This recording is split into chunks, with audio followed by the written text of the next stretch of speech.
We getting ready to take a musical journey. I hope y'all ready. H, let's go!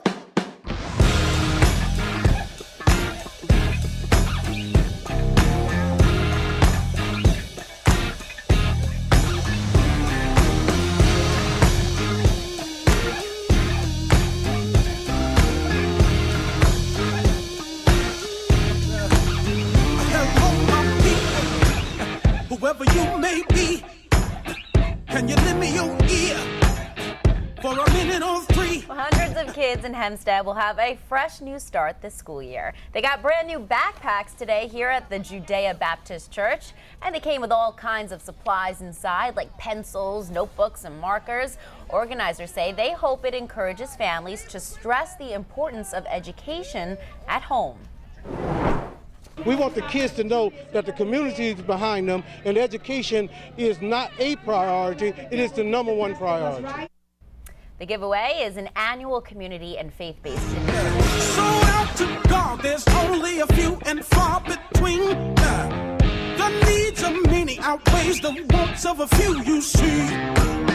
I'm a part of the chosen few, and that's all right with me. And if you feel the way I do, then sing along with me. Hey. I probably would not be up here this morning. I am, in fact, a product of your missionary works to the South Bronx under the banner of Gina's House. I was one of the ones that you may not know or recall that when you used to come to the South Bronx, to the mission, I was homeless. Didn't have a place to go, didn't have a roof over my head. In the dead of winter, I ended up in Mount Eden Rescue Mission. I used to call her a little old lady. She was never really old.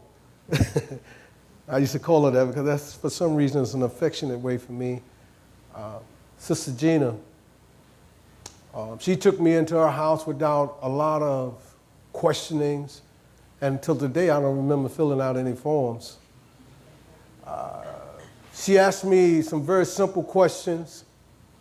She says to me, "Are you hungry?" I was on the streets for 3 days. You know I was hungry. And I remember she gave me food to eat, and I remember she gave me toiletries. I remember she gave me change of clothes, and most of all, she gave me the Word of God. Somebody said that you can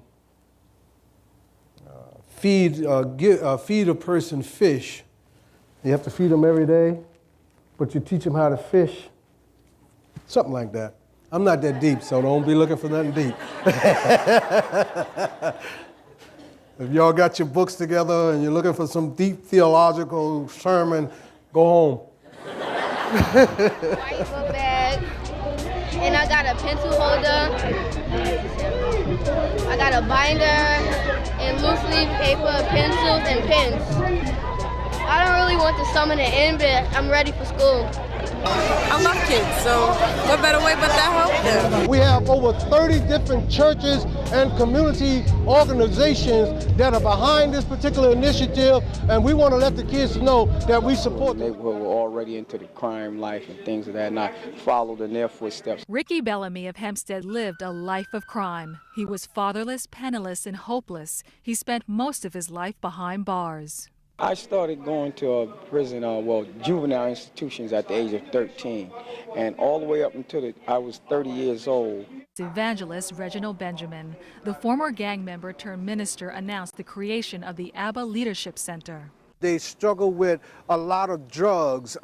Sometimes these kids are in danger even when they come out of their building because there's a high violence rate in this particular neighborhood.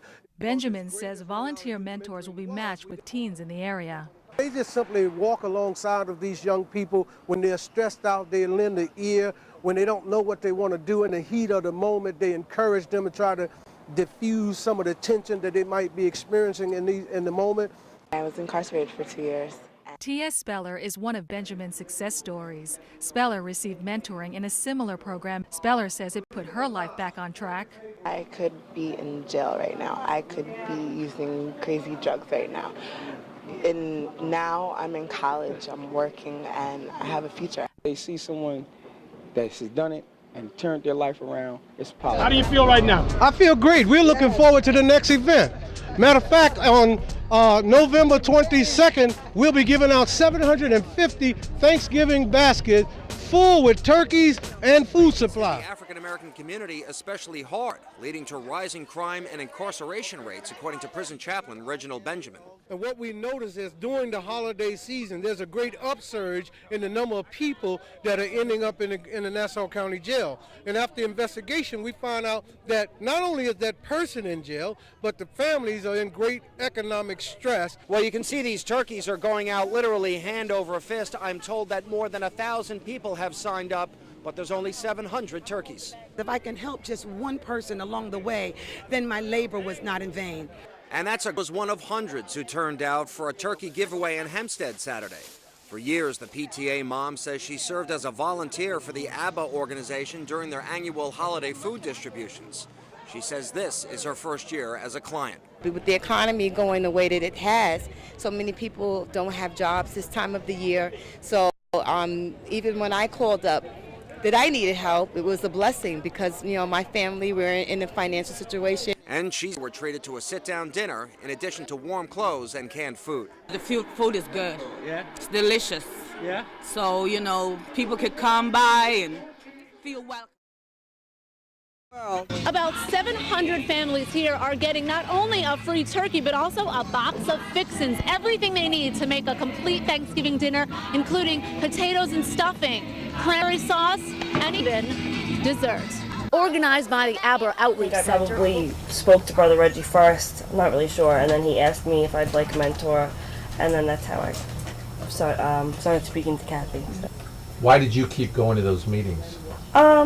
Because I love Kathy. I don't know, because they really helped me, and I really did look forward to them every week, and she gave me hope, and she was kind of like a light in a dark place. She always had some way to turn it positive for me, and I really, in the beginning, didn't have that many people coming to see me. It really was the answer for me. Like, I tried drugs, and I went through jail, rehabs, institutions, everything I tried. Everything. And the only thing that really, really changed my life was having a sense of spirituality with God, and that's what filled the void that I was searching for. My whole life I was searching for that, and I would try everything, relationships, drugs, everything I tried. You know, God has given me so much in my life, and It's all right,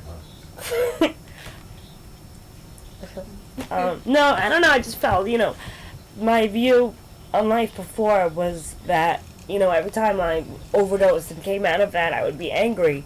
If I believed in a God, I would be angry at him for saving my life. And, God has saved my life and given me back my life on so many occasions, and has really, put so many people in my life. For me, I don't know why, sometimes I don't know why, but he's put so many wonderful people in my life, and to remind me to stay positive and to stay grateful, and he's given me food on my table, clothes on my back, yeah, life, health, and strength. God's been good to me. He gave me mercies. He gave me grace, yeah. He gave me another chance, and for that I thank him. Oh, Lord, I thank you for saving me, 'cause you've been so good to me. Lord, I wanna take